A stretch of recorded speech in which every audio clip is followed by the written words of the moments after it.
On me. We ready? I'm sorry. Go ahead. Yeah. Sorry. Hold on. Okay, go. It's the Miscellaneous Podcast. Your host, Polly. Is this what day is this? We have KRL. This is a tasty burger. And we have the Funny Gent. A nickel bag gets sold in the park. I want in. We got a cupcake in the corner. Oh, that sounds so delicious. With a title that says it all. You guys got fat while everybody starved on the street. Let's get to it.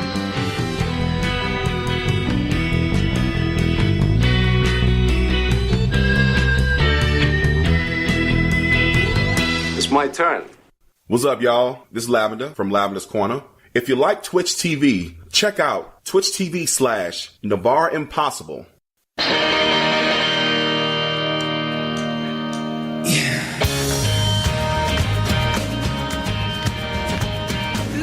Oh, I just noticed we got Jay Tigger in the room as well.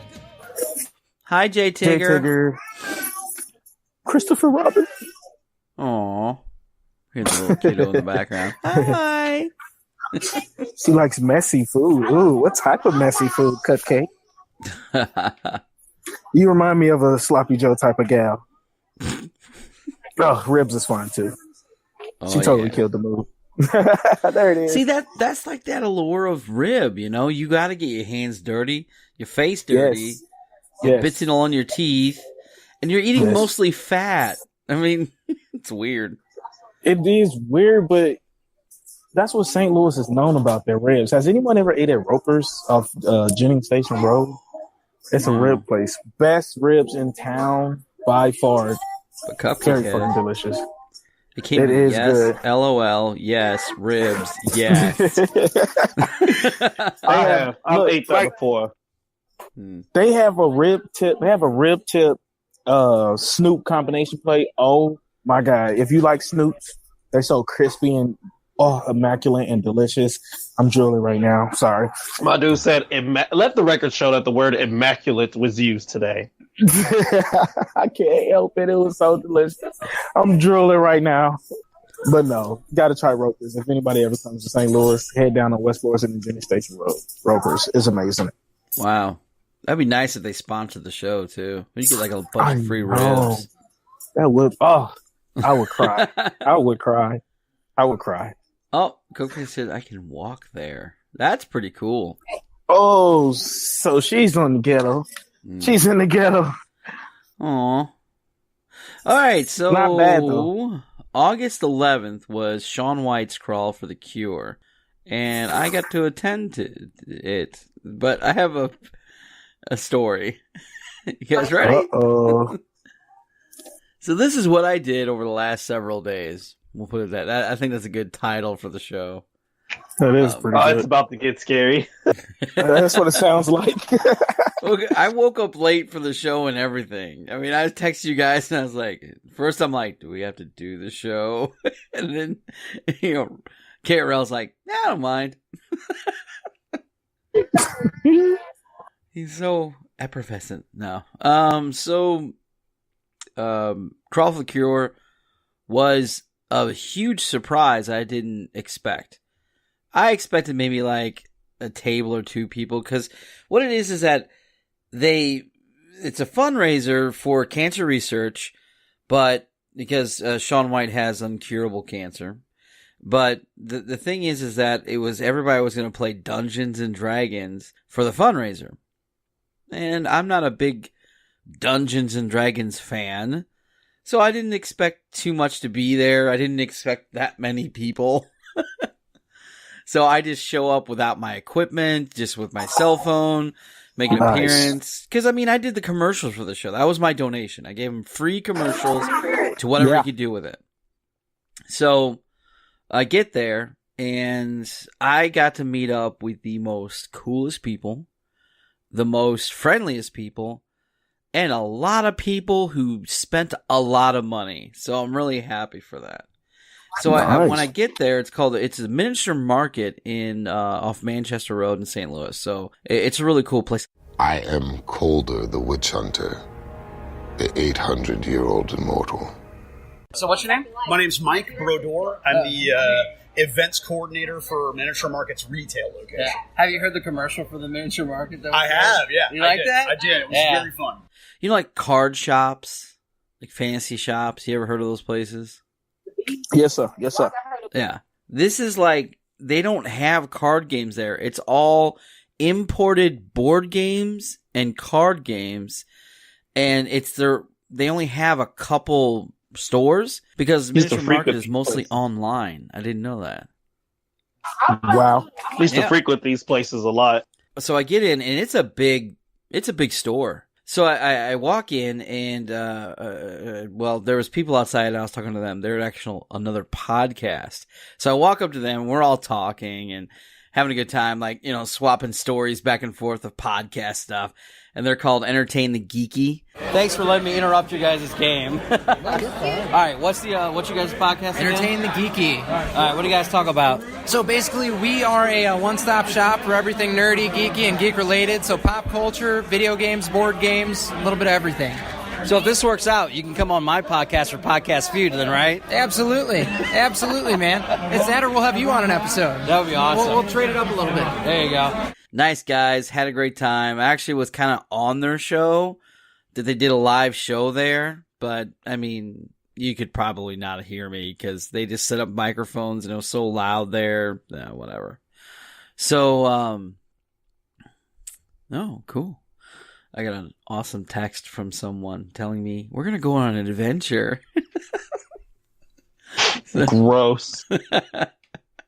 So, I get there, I talk to them, and then I go inside, and I was like, wow, there's a lot of people here. Where's Shawn White at? Oh, he's in the back. So, as I'm going through, you know, what started off as like a handful of people to a cluster of people to a ridiculous amount of people, I turn a corner, and it's nothing but a whole room, and I'm going to post some pictures of just people. I'm Vexalia, the stealthy half-elven ranger, separated from my twin brother and on the hunt. That'd be your foot, man. It's like 17 bones broken. That sucks. Okay, so what's be going 18, on? right? Yeah. So how's the room set up? So the room's set up right now. We've got 7 tables, 14 people in an ITC RTT Warhammer 40K tournament. And on the other half, we've got, probably 24 tables, 6 to 8 people each playing a charity D&D event. So you guys are not part of the charity? Well, we actually had an opportunity to donate, which was great. So whether it's for food, drinks, or just to donate to the cancer research, so we were able to be a part of it, even though we weren't. Okay. We actually did a school supply tournament. Oh, okay. So we provided school supplies, and our TO, along with his wife, who's a teacher, are going to take those supplies and distribute them to kids that need them. That's great. And this is you guys work for the Miniature Market, or? We're sponsored by Miniature Market, so 40K United, and then there's a lot of other local people that came out, a couple people from Columbia and around the area. So they're all playing in the tournament here. Mind if I plug you guys for my podcast? No, that'd be fantastic. All right, what's your guys' name? You guys all together? Or? Yeah, 40K United. And Justin Lois is the TO. And he's the leader of our Fearless band. Yeah. And you guys are done for the day? No, you're waiting for game 2, yeah, right? we're done with game 2. We're about to start game 3. All right. So it'll be a good matchup. This looks pretty intense. You guys really have a lot involved in this game. Yeah, and this is kind of a prep tournament for Siege World, which is up in North County on the 25th and 26th. Oh, wow. And that's been, I think like 14 years it's been going on annually. It just looks like everybody's, look at these game tables. I mean, that's amazing. Yeah, it's really been great. Miniature Market obviously opened up this year. I think it was early this year or late last year. And so they provided a great gaming space. They just put up all these sound panels in the last couple days, so that's helped make the gaming space even better so that you can have 60, 80, 100 people in the same room all playing at the same time. It was really cool. Nice. Here comes the first picture. There you go. Ooh. Yeah. And so I was really taken aback by the amount of people first. So I was like, oh, wow. And I finally walked up to Shawn. This is Shawn. Well, here we go. This is a picture of Shawn.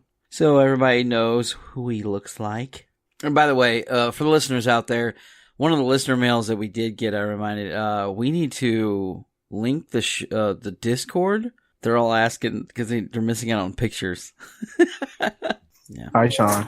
So the guy in purple, that's Sean. So, all right. Sean's pretty cool. I like his purple shirt. Yeah. He's been on the show. You like his purple shirt. Yeah, it's majestic. It's so royal of him. It was really cool. It's So like that first rainbow. picture, that table right there. Now, here's the thing. These tables were representing actual businesses. So that first picture with the girl and that table, they represented a head shop called The Best Little Shop Ever. So who are you guys with again? Greatest shop ever. Great Shop Ever? Great Shop Now, Ever. is that like is that just the name of the thing, or is it an actual? That's the name of the store, yeah. Yeah. Oh, okay. It's a smoke shop in St. Peter's. Oh my God! I did a commercial on you guys. You guys blow the glass and all that shit, right? Yeah. No go. No go. Don't, no go. No go. No go. They're safe. They live to fight another day. No go. So what happened with the T-Rex thing? We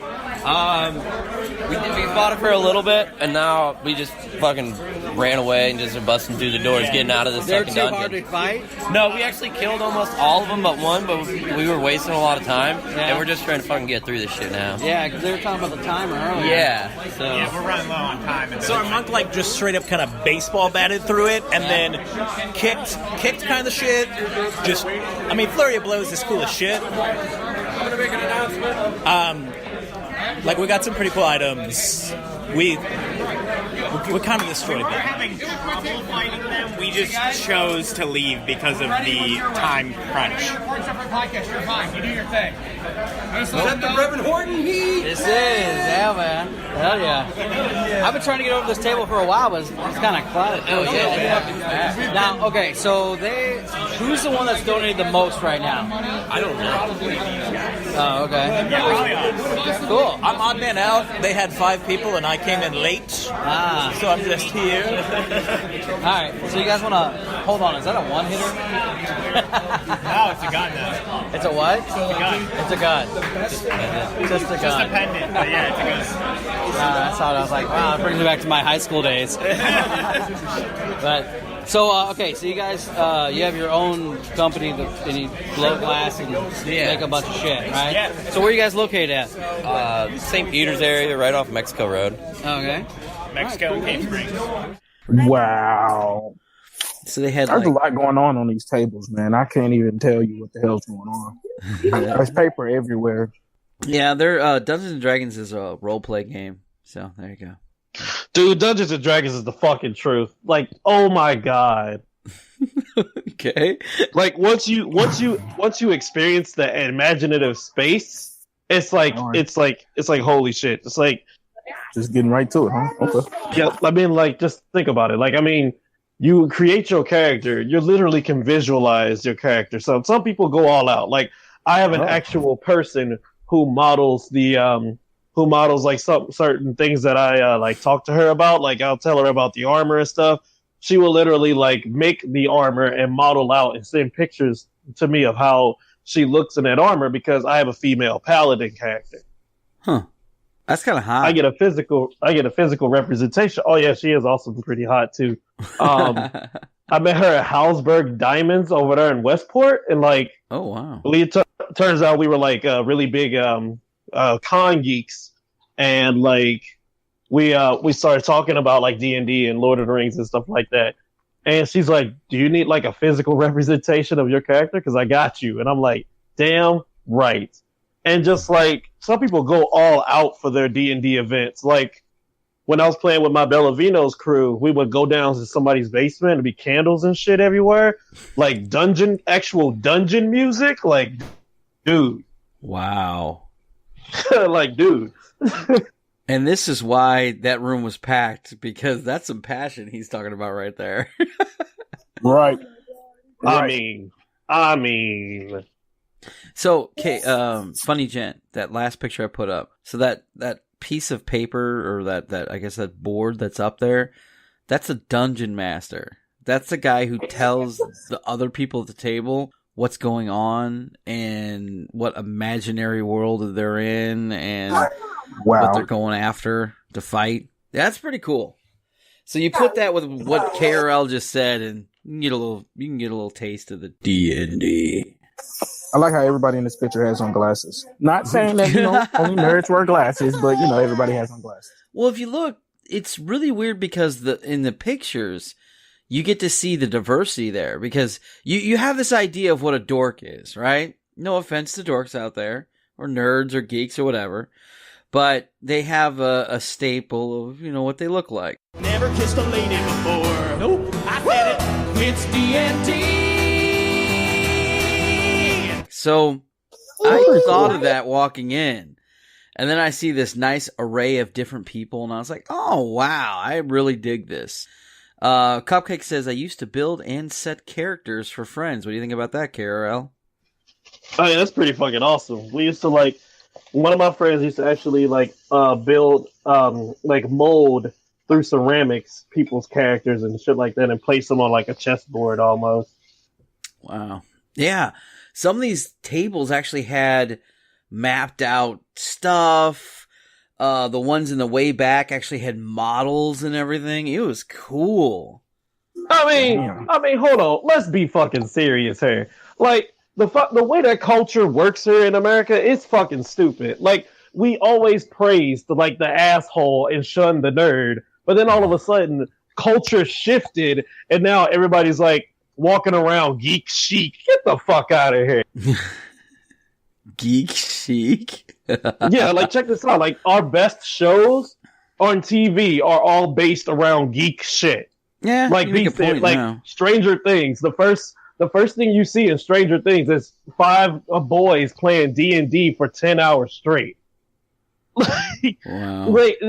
Most of the way that we process literature and things of today is through some form of fantasy or geekdom imagery. Yeah. And people are just it's still kind of weird for people to be into stuff like D&D and oh, you do that for hours? Well, yeah, because what else are we doing? Basically trying to find somebody to fuck. And that's a good segue. There were pretty attractive girls there too. It wasn't just dudes. I am not surprised. So here's if you look at the last table I just put up, there's one. There's the first picture was one of the DM girls she's pretty good. So we had the fantasy shop, I wish I had all the names of the stores. But I know we had the glass blowing shop, the fantasy shop, the podcasters. We had a lot of just general people coming in and forming their own tables. That was really cool too. So it sounds like to me this is all culture shock to you. It is. But why?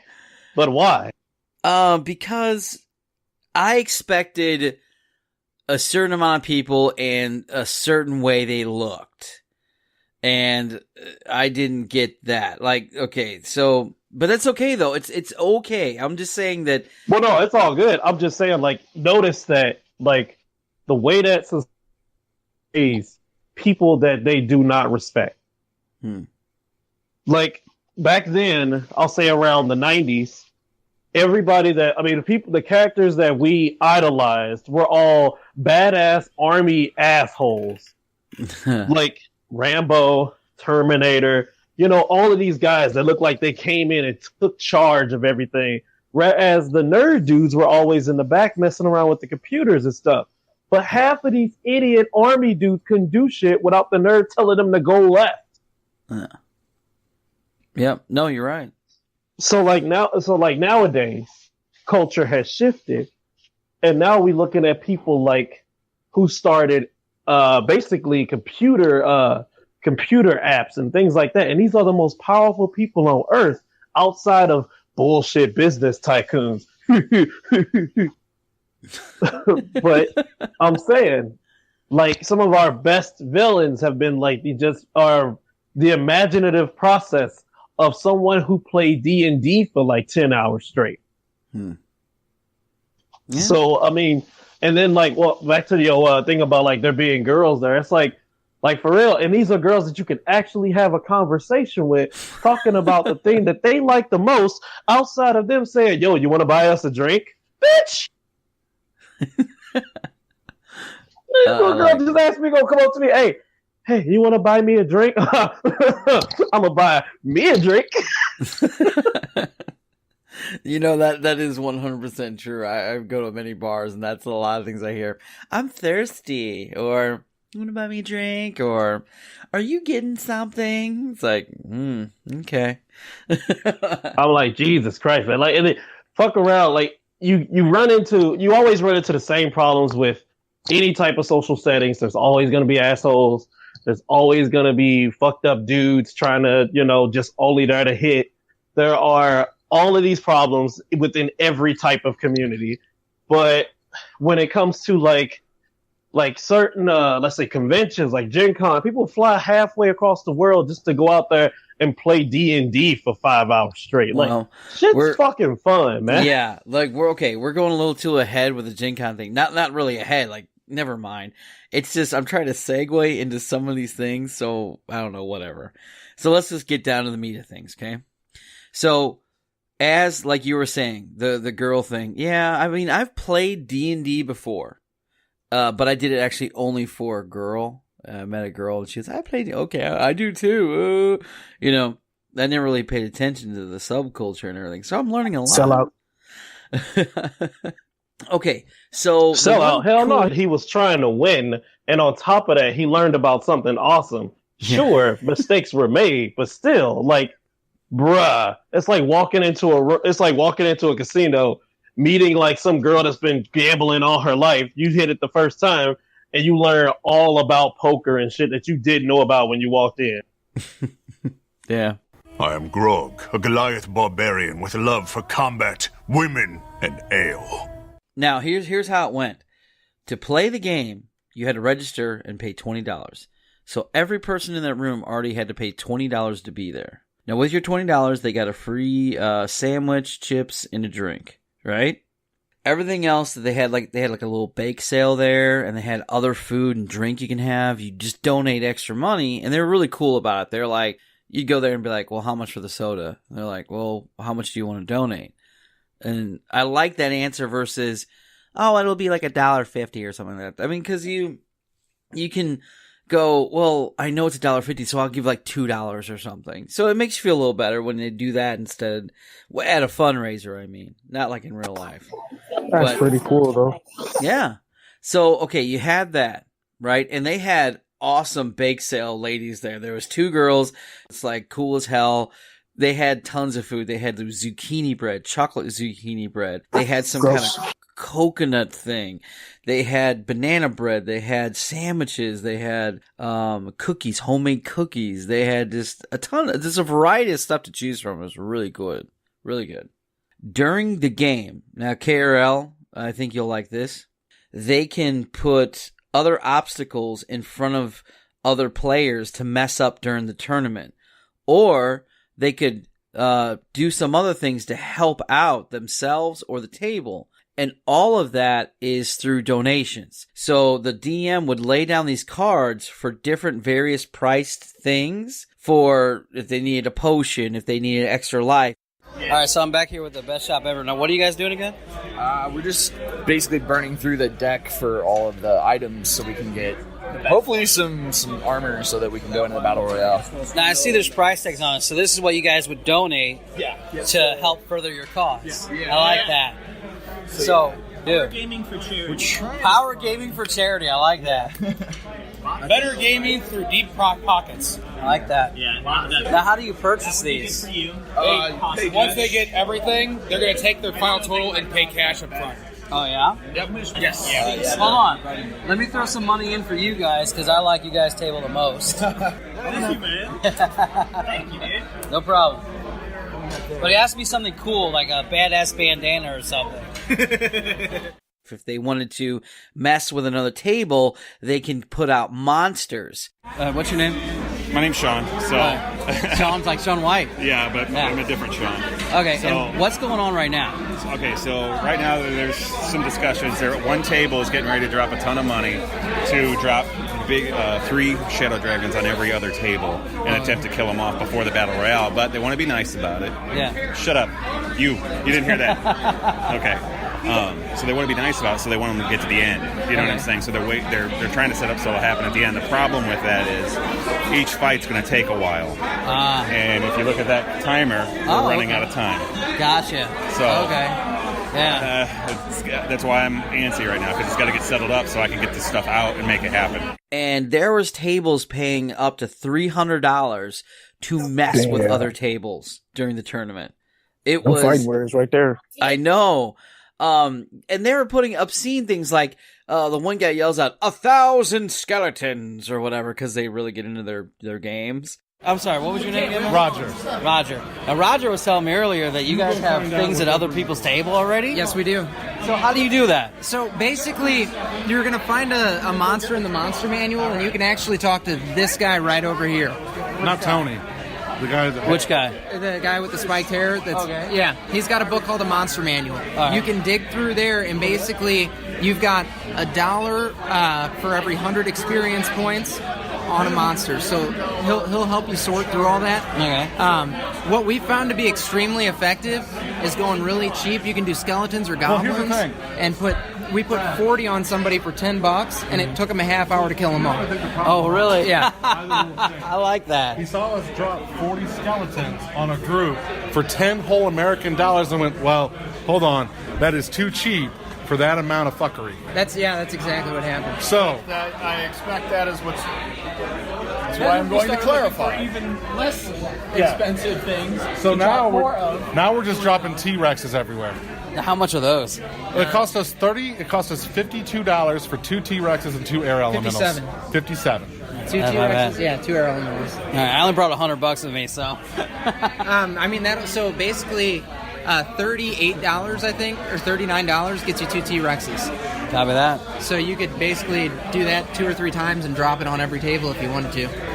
Is that like a Shaw thing on our head? What is that? Absolutely. I think it's supposed to be a wizard's hood. Very distracting. Does it come with... Yeah. Oh my! They just dumped 1,000 skeletons on some guy's, fantasy game, and they had to kill those before they can go back to their game.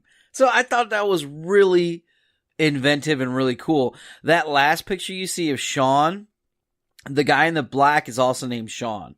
So you have the 2 Shawns. They're actually organizing the donations to mess with other tables because they have to get the money, figure out what table it's going to be, and when they drop the obstacles on the other table, they have to tell what company paid for it or what table paid for it. Have you numbskulls ever played fucking Munchkin? Oh, I love Munchkin. That shit gets real. You start looking at the other player like, hey, I can help your punk ass out. You trying to kill this monster? You ain't strong enough. I can help your dumb ass out. If you trying to get this money, I just need 2 of your treasures, bruh. Just need 2 of your treasures. Dude, that shit gets real. It was really cool. I mean, they had a timer for the tournament, and they had to keep adding more time to it because so many people donated to have fun. And they were all about the game. They would take smoke breaks, and they'd be outside talking about the game. Just, okay, we got to get this and we got that. I mean, it was pretty intense. That's crazy. And let's say people dressed up for this. No, okay? Boy, it's the truth. It's the truth. They got into it. The individual people got really into it. So, check this out. This is a wizard. This guy dressed up as a wizard. He has a nice little happy birthday cone hat that turned into his wizard's hat. Yeah, but that motherfucker probably had razor armor in the game world. Yeah. He has a Swiffer wet jet for his staff. And a little puppet named Carl. Shout out to Carl. Shout out to Carl. Carl! If you zoom in, it's a name tag and it says Wizard Hat on it. Yeah, it was cool. And the dice. Here's another thing, too. If you look down, you'll see dice. Man, some of the most coolest dice were there. And I'm not a big game fan of this person. You know what I'm saying? A big gamer. And I'm walking around just looking at dice, and I'm like, "Damn, this is cool looking." They had different colors. They had brand new ones. They had things with really cool little like paintings on them. It was really cool. They really got into that. By the time Cupcake Dude, was... I kept all of my dice in a coffin. That's cool. Like a real... Like in a small coffin? wooden coffin box. Oh, okay. Small wooden coffin box. And like I had like all types of like spell shit all wrapped up around it. I had some like weird ass looking inverted cross wrapped around it too, just letting people know how fucked up my character was. Yeah. Cupcake says, I also have a collection of dice, and they're in my plastic pen case. That's cool. This other picture is the guy from one of the fantasy shops. He's dressed up like the demon from, I guess, Tribute by Tenacious D. If you zoom in, you'll see the horns on his head. This guy was awesome, too. Sexy feet, yeah. He had the fake feet on and everything. He was some kind of troll or something. That's so cool. His face really sets the movie. That was a great movie. Yeah. So they had things you could buy. They had several things. They first had, they had all this stuff, and then they timed when they were going to be doing it. So they had a raffle, and these weren't like generic like arts and crafts raffle that you see. I got, well, if you look at one of the first pictures, you'll see, okay, the one where it shows all the guys with the glasses, like you were saying earlier. You'll see the guy with the little tickets. Those are the raffle tickets. And you could buy an arm's length. That's how they went by measurement for $10. And on the table, you looked around, there was replica swords. There was electronics. Always got to at least buy 3 swords. Yeah. There was this one thing I really wanted was this really badass leather-bound notebook that had this leather-bound strap that would go around it. I wanted that so bad, but I didn't get it. But they had tons of stuff there that wasn't like arts and crafty. I mean, I think they had like 1 or 2, like a shadow box. But it had like miniatures in it, and it had like a bunch of cool stuff in it. And then they had a bunch of CDs and DVDs and all this other stuff. It looked more not like what you'd think a normal raffle would be. Then they had a silent auction where the minimum price was $130. That was freaking cool. And they actually had replica and stuff used in movies. They had Leonidas's helmet. They had Gladiator's helmet. They had a sword that was from some other movie I don't know. They had chainmail. They had tons of cool stuff. And they also had trophies that were laid out that were these really cool like tiki things, but they were like metal trophies for the tournament winners. And that was pretty cool too. So they also had vendors there that would just sell things. This is one of the girls that was selling stuff. She got all decked out for it. I don't know what she was dressed as. Maybe Beastmaster's friend? I don't know. Xena's extra helper? I don't know. She made these crochet things you put over your head. So, okay, I'm here with Taylor Page. And what do you do? I crochet. I'm a fiber artist. I specialize in crocheting. I guess that's kind of redundant. And you're donating this for the Dungeon Crawl for the Cure, right? Absolutely. Yeah. That's awesome. These look awesome. I'm going to take a picture with you with it on or whatever? Oh, sure, yeah. Yeah, okay. So what else do you do? Well, I'm a barista by day. You're what? I'm a barista by day. Oh, there you go. Yeah. Other than that, love to dance, hang out with my friends, skateboard. So how do we find you to like try to get one of these things? So right now I've got an Etsy in the works, but the best way to get a hold of me would be to email me at shopthornandthread@gmail.com. Cool. We actually have another big convention. Well, not big convention, but we got another that's going to be at the Gateway Center out in Collinsville.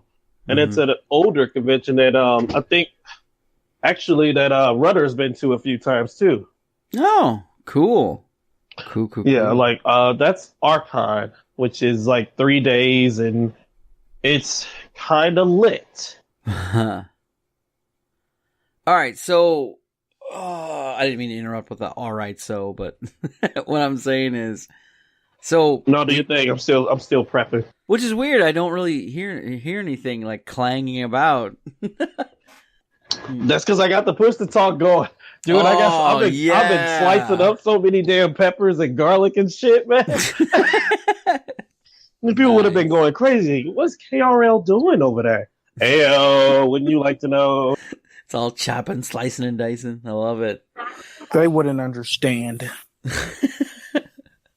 So, as the night goes on, I'm trying to... This is where I feel so awesome. So, I'm talking to the other podcasters, and they were just like, oh, you know, with this and that. And then finally, organically, we got to me.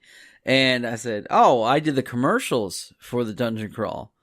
And, dun, dun, dun. Yeah, and they were like, oh, you're the Miscellaneous Podcast. And I was like, yeah, it feels good to be recognized. Oh, yeah. You know? Yeah. Oh, look at that. KRL and STL. I love it. It's very colorful. I'm making salt pepper chicken again because I still have the ingredients left over, and I'm hungry as fuck. So I got like this. I got chicken going already. I've got the garlic going. I'm just making sure my pan is nice and hot right now. So we going ham right now, man. We going ham. I love it. Are you gonna be like Emerald? Be like, kick it up a notch. Coming live from the kitchen. That's how he sound right now. Yeah, so we going ham right now, y'all. Tune in. 18 to get in. 21 to drink. We need our webcams going so we can watch what he's doing.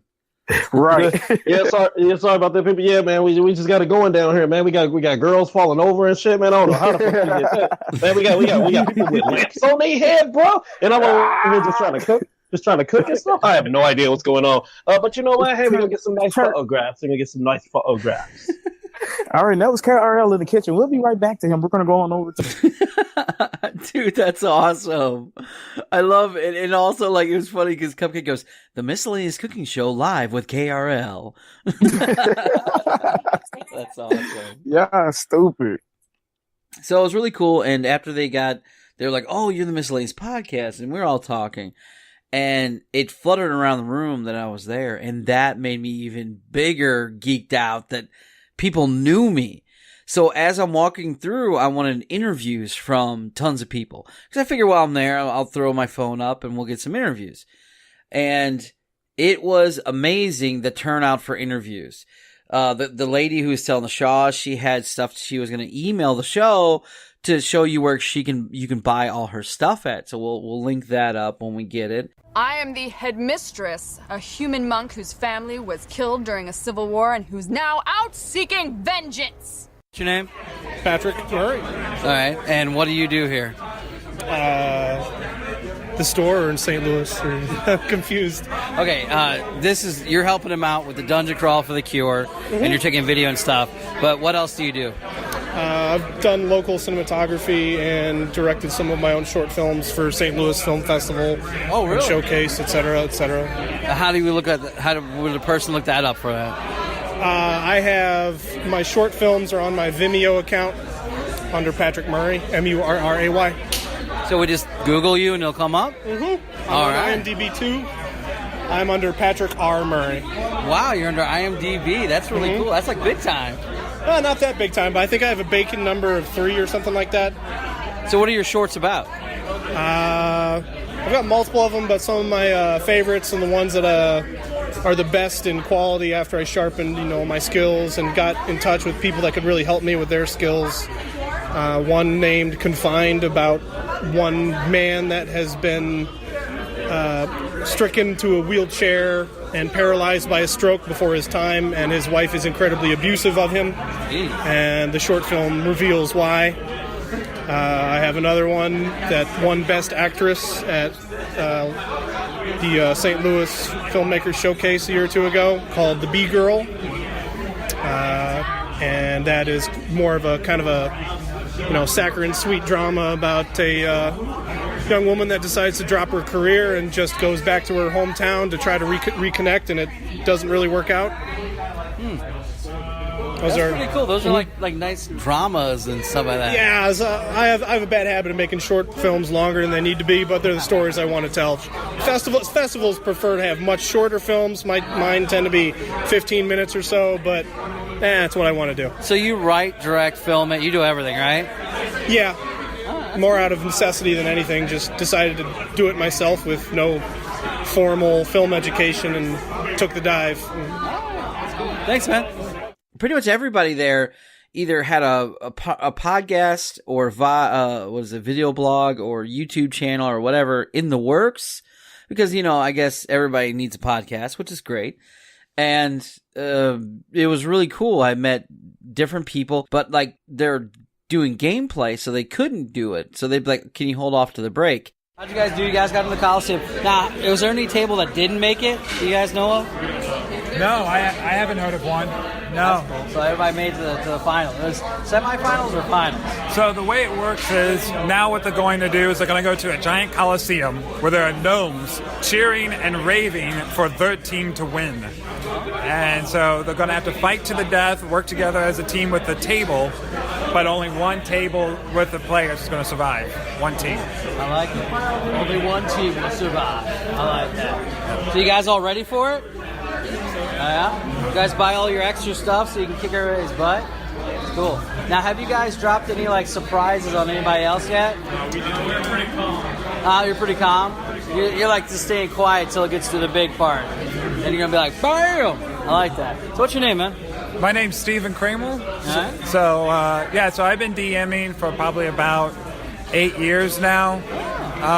Shawn White, who's hosting this event, he actually got me introduced to Pathfinders, which got me introduced to roleplay. Nice. Yeah, I talked to the other DM guy, and he said he got into vampires through Shawn. Yeah, Cool. Shawn's really great. He's gotten a lot of us involved, and his imagination is what's really inspiring. I was impressed. I was taken aback by the amount of people here and just how much money everybody's donating. I'm loving it. Oh, this has been a great event, and everyone's done such a fabulous job donating and being generous. And the campaign was brilliant. It was all grassroots made by Shawn, and so it's been original. So where can we find you? Do you have anything you want to plug? So actually, I do have a YouTube channel I'm starting up. Really? Yeah, it's called King Stephen Games. All right. So I'm King Stephen on my channel, and basically I just do Let's Plays and things like that. But also too, I like to design board games and other kinds of games, and so I do hope to eventually start publishing those games down the road. Hell yeah! Once I get more equipped. One of my favorite board games growing up was Key to the Kingdom. No one's ever really heard of it, but it was just imaginating. I loved it. That's great. Yeah. Yeah, I've always been a huge fan of the war strategy games, so like Conquest of the Empire, which is kind of obscured. Oh, yeah. So it's not like Connect 4. No. I like that. All right, man. Well, that's really cool. Hope to see you. When are you going to start up your YouTube page? When is that going to get going? So that's already started. It's already running. Oh, okay. So how do we look it up on YouTube? Just go ahead and type in King Stephen with a V Games, and it should pop up as one of the first channels. I like that. So I'm playing through right now I like to play indie games and games from people who are kind of getting started themselves, because I figured if nothing else, they might get some attention and kind of get some love too. Hell yeah, man. Well, I met this guy during there. Now, KRL, you're going to like this. He is actually a Gen Con cabinet person or table person or whatever they is. He goes to all the Gen Con. Isn't that cool? Like, when he said Gen Con, I was like, wow, that's real stuff there. My name's Scott Vigil. I've known Shawn White here since probably like 96, 97 at least. I met Shawn because a mutual friend of ours, Stephen Beach, introduced me to Vampire the Masquerade 2nd Edition. Did you guys do the whole like little... No. You can't see me? No, no, I didn't. We didn't do any LARP. It was all tabletop. LARP? Oh, yeah, that was that was all LARP. No LARPing on our pool. It was all tabletop. We were real lazy. But that's how I kind of met Shawn. I've been doing Vampire primarily since then. Nowadays, I run demos all over the... If they don't do that dragon or they don't find a... Is she waiting or is she playing? was playing. Okay. She should have waited that long, though. When their time Hold was on. up. All right, we're recording. No, it's fine. This is awesome. Well, this is I'm not taking good. it all in. Yeah. So, I didn't want to smoke in Yeah, front you're of him good. one long. I met him by his cowboy boots. Oh, really? Yeah, Okay. I was taking a doo-doo. He's walking down this long corridor by himself to the bathroom, and all I kept hearing was some cowboy boots getting closer and closer. And he comes in the bathroom, and I'm like there in the stall, like going, "Is this how I die?" Yeah. All right. So, anyway, but I still run Vampire to this day. I do a lot of demos with, in conjunction with Onyx Path Publishing and White Wolf. So how does that all work? So basically, what we do is we will run demos. So people who may not be familiar with White Wolf or Onyx Path's games, we'll be at conventions and they'll come in and we'll have a roster of games they want to run. I got you. You go to a convention, you guys you set the tables. Yep. And then we walk by and go, "Ooh, what's that?" Yep. Yeah, they'll come by okay. and, like, for example, at Gen Con, we got to run a lot of newer games, not primarily Vampire. We had a lot of Vampire because 5th edition dropped at Gen Con, which White Wolf, give a kind of a shout out to Kareem Amar and Jason Carl and their whole team. They actually were kind enough to be able to get us a copy of 5th edition Vampire, which we are auctioning off. It's not actually going to be available in stores till October, I want to believe. So, little incentive there. And a few of them did sign the book as well. Cool. But, we ran a little bit of everything. We ran Vampire 5th edition for Onyx Path. We pushed a lot of their newer titles. So they're coming out with Scion 2nd edition. We're pushing Scion. You're like a PR guy. I can be. I don't like to say I am, but I can be. We pushed that. They got a newer game that's coming out from Matthew Dawkins. A lot of people might know him as the Gentleman Gamer. He did a lot of older videos regarding like vampire clans and stuff I like know that. the Gentleman Gamer, Yeah, so his new game, I think the Kickstarter is supposed to hit in January, called They Came From Beneath the Sea. Basically, it's a cheesy 1960s style game where you can spend different points from a pool of power points to like do script rewrites or missing reels of film, and it very much plays into that like 1960s, 1950s kind of monster mentality style movie. I love it. It was a blast. It was fun. Everyone had a good time. But when Shawn reached out, he told me he was doing this thing. I go, well, shit, man, I'm there. Like, if it wasn't even for him introducing me to Vampire those years ago, I wouldn't have been able to go to these conventions and meet all these cool people. So it's been a blast. The amount of work he has put in just by himself is beyond phenomenal. And I understand they're going to do some more, down the line. So I can't wait. It's going to be great. It's going to be great. We did the commercials for him. Yeah. The commercials turned out fantastic. Turned out wonderful. Oh yeah, it turned out really that was good. all my editing. That was me. I mean, I don't do editing, sir, so I'll leave that to your purview. But yeah, I mean, the event has been obviously beyond successful. There was a big turn, and this is so much fun, dude. It's great. I believe they sold every ticket they had for every table. That's so awesome. it's sold out. They had a few late registers come in, but yeah, wonderful turnout. And the fact that he's got media coverage, you guys, I know there's a couple people out here like filming different segments for a video. Phenomenal. So Shawn deserves it. The people he's raising the money for 100% deserve it. So it's awesome. It's been a great time. All right, and where can we find you? So Wrecking Crew can be found primarily have Twitter at Leave Only Ashes. We are on Facebook at The Wrecking Crew, and we are getting ready to launch our podcast, which is Podcast The Reckoning. We have a lot of older episodes of that. We have a couple different shows. We have the primary podcast where we just kind of discuss all things gaming.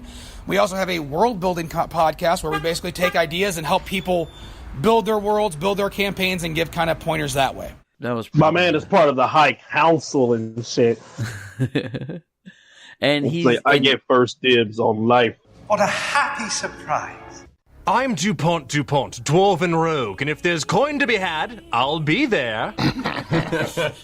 And then I lost my phone. Found it. How'd that happen? I don't know, but I found it through Ways of the Funny Gent. Hey, man, I found your phone. I was like, oh, my God, where was it at? And he's kind of telling me. I was like, all right. And then I go through it actually today to see what I put in there or whatever. And I was like, whoa. I texted him. Now, this is just a small sliver. He did a crap ton of pictures, man. Never leave your phone sitting around. Look at these faces he does, man.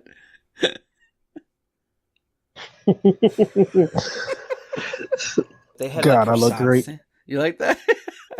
Oh, dude, that looks really good. Your food you got going on there. Is that corn? No, that's red. That's yellow pepper, isn't it? Yellow pepper. Nice. They had the raffle going, and I won not one but two things, guys. I was so happy about that.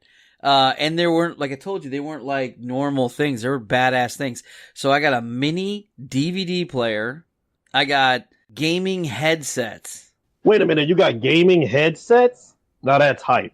Yeah, like actual, like, it's for like podcasts too, with the microphone and the headset and everything. Shut up. Because I got a bunch of DVDs that are not, like, okay, this is another thing too, kind of off topic real fast. Why is it that the DVDs I have, I can't find the streaming ones of it?